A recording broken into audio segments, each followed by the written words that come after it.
Colossenses, capítulo 1. Eu, Paulo, apóstolo de Jesus Cristo pela vontade de Deus, escrevo esta carta, junto com nosso irmão Timóteo, aos irmãos fiéis em Cristo, o povo santo na cidade de Colossos. Que Deus, nosso Pai, lhes dê graça e paz. Sempre oramos por vocês e damos graças a Deus, o Pai de nosso Senhor Jesus Cristo, pois temos ouvido falar de sua fé em Cristo Jesus e de seu amor por todo o povo santo, que vem da esperança confiante naquilo que lhes está reservado no céu. Vocês têm essa expectativa desde que ouviram pela primeira vez a verdade das boas novas.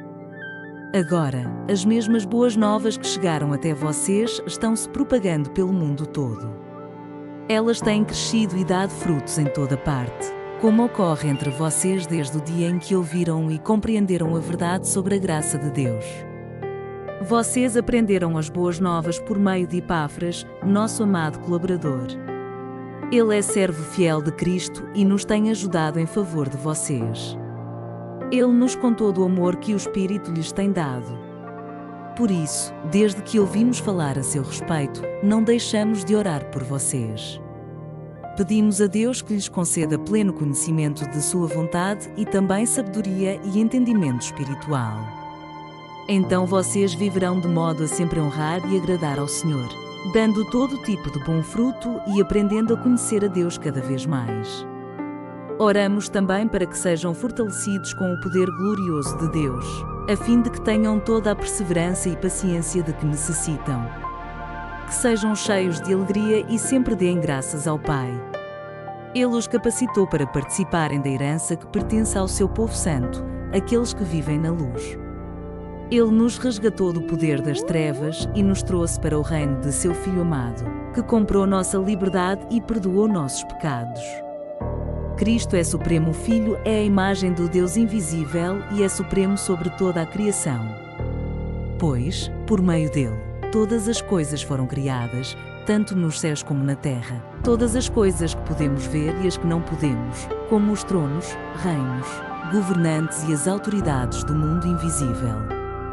Tudo foi criado por meio dele e para ele. Ele existia antes de todas as coisas e mantém tudo em harmonia. Ele é a cabeça do corpo, que é a Igreja.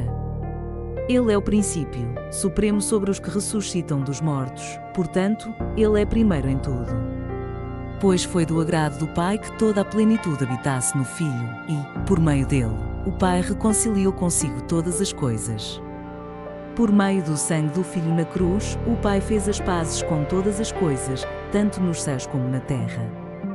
Isso inclui vocês, que antes estavam longe de Deus.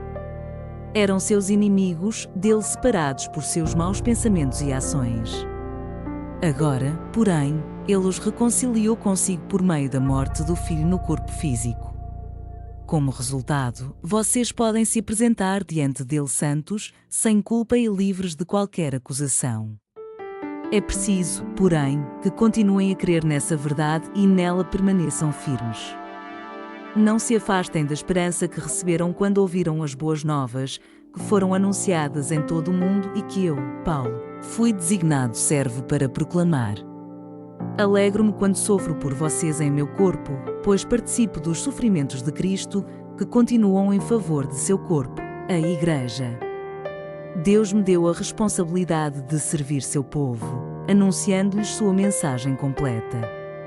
Essa mensagem foi mantida em segredo por séculos e gerações, mas agora foi revelada ao seu povo santo, pois Deus queria que eles soubessem que as riquezas gloriosas desse segredo também são para vocês, os gentios. E o segredo é este: Cristo está em vocês, o que lhes dá confiante esperança de participar de sua glória. Portanto, proclamamos a Cristo, advertindo a todos e ensinando a cada um com toda a sabedoria, para apresentá-los maduros em Cristo. Por isso trabalho e luto com tanto esforço, na dependência de seu poder que atua em mim. Colossenses, capítulo 2. Quero que saibam quantas lutas tenho enfrentado por causa de vocês e dos que estão em Laodiceia, e por muitos que não me conhecem pessoalmente. Que eles sejam encorajados e unidos por fortes laços de amor e tenham plena certeza de que entendem o segredo de Deus, que é o próprio Cristo. Nele estão escondidos todos os tesouros de sabedoria e conhecimento. Eu lhes digo isso para que ninguém os engane com argumentos bem elaborados. Pois, embora eu esteja longe, meu coração está com vocês.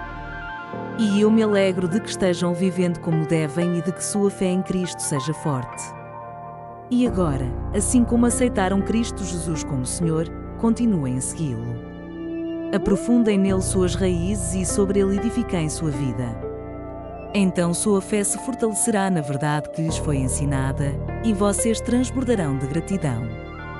Não permitam que outros os escravizem com filosofias vazias e invenções enganosas provenientes do raciocínio humano, com base nos princípios espirituais deste mundo, e não em Cristo.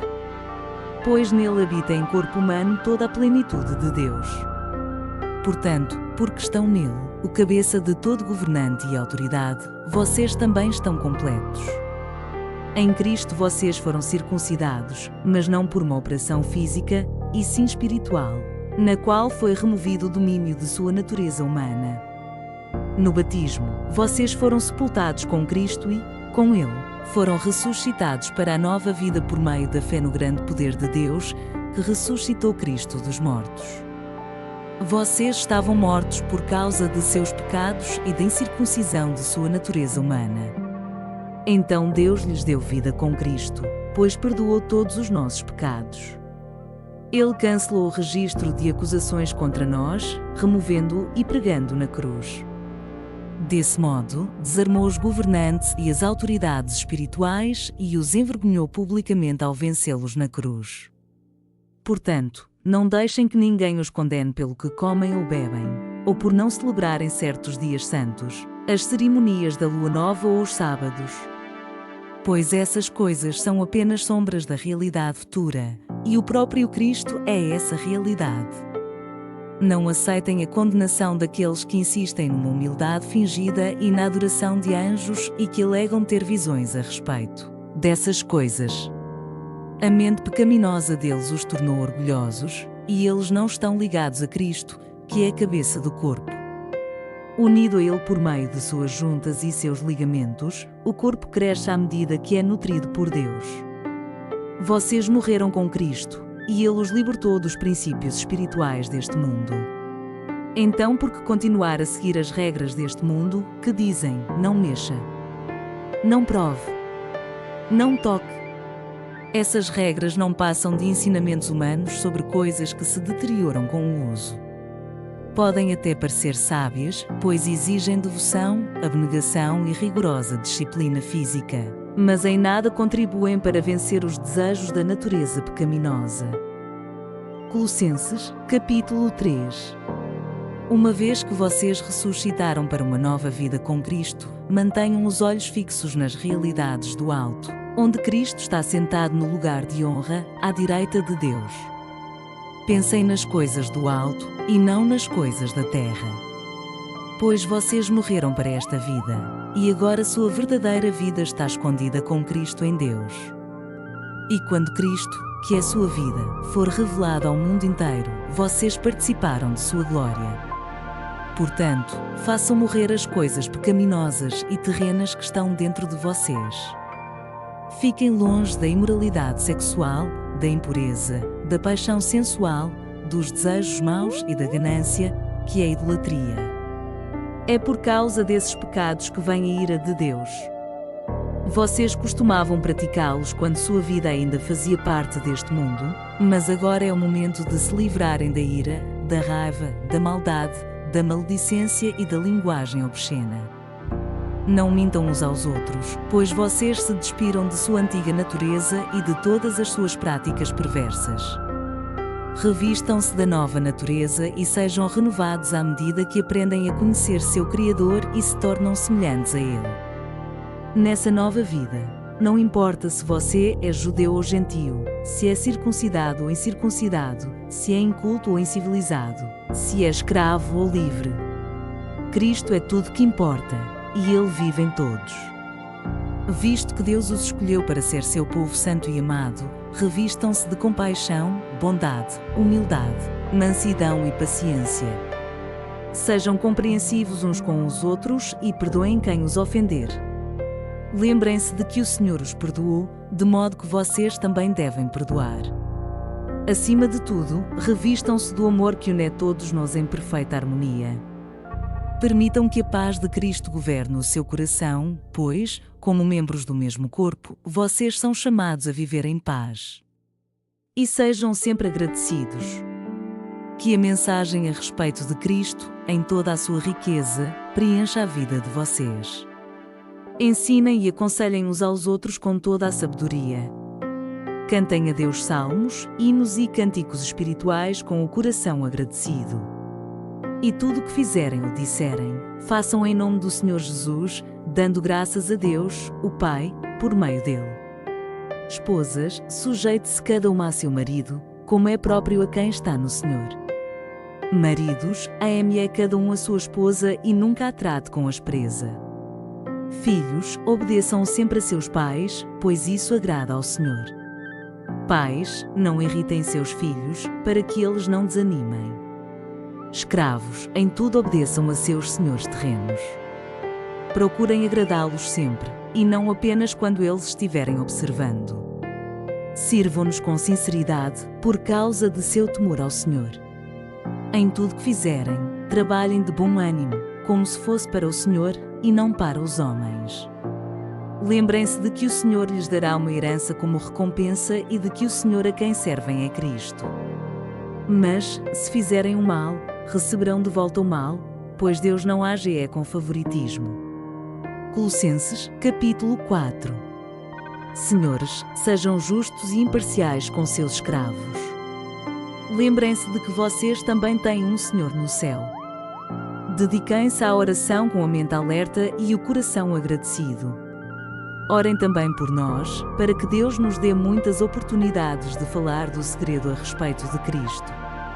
É por esse motivo que sou prisioneiro. Orem para que eu proclame essa mensagem com a devida clareza. Vivam com sabedoria entre os que são de fora e aproveitem bem todas as oportunidades. Que suas conversas sejam amistosas e agradáveis, a fim de que tenham a resposta certa para cada pessoa.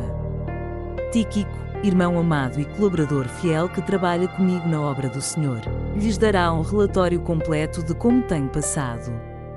Eu o envio a vocês exatamente com o propósito de informá-los do que se passa conosco e de animá-los. Envio também Onésimo, irmão fiel e amado, que é um de vocês. Ele e Tíquico lhes contarão tudo o que tem acontecido aqui.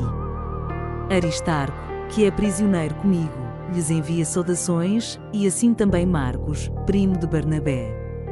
Conforme vocês foram instruídos, se Marcos passar por aí, recebam-no bem. Jesus, chamado Justo, também manda lembranças. Esses são os únicos irmãos judeus entre meus colaboradores. Eles trabalham comigo para o reino de Deus e têm sido um grande conforto para mim. Epáfras, que é um de vocês e servo de Cristo Jesus, lhes envia saudações. Ele sempre ora por vocês com fervor, pedindo que sejam maduros e plenamente confiantes de que praticam toda a vontade de Deus. Posso-lhes assegurar que ele tem se esforçado grandemente por vocês e pelos que estão em Laodiceia e em Hierápolis. Lucas, um médico amado, lhes envia saudações, assim como Demas. Mandem minhas saudações a nossos irmãos em Laodiceia, e também a Ninfa e à igreja que se reúne em sua casa. Depois que tiverem lido esta carta, enviem-na à igreja em Laodiceia, a fim de que eles também possam lê-la. E vocês, leiam a carta que eu escrevi para eles. E digam a Arquipo, cuide em realizar o ministério que o Senhor lhe deu. Esta é a minha saudação do próprio punho, Paulo. Lembrem-se de que estou na prisão. Que a graça de Deus esteja com vocês.